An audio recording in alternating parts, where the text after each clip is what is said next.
Breakup जब होता है ना तो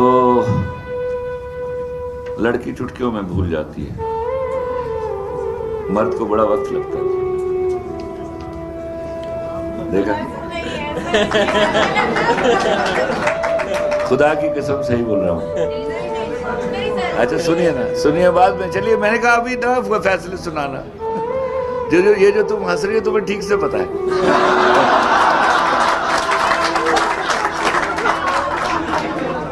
मैं दुआ किया करता हूँ, दो दुआएं मांगता हूँ मैं। एक तो नमाज में मांगी मैंने कि या अल्लाह कभी किसी शख्स को औलाद का दुख न दे, और एक दुआ में हंसकर मांगता हूँ कि या अल्लाह कभी किसी मर्द को इश्क ना हो जाए। ओ कमीना फिर मर जाता।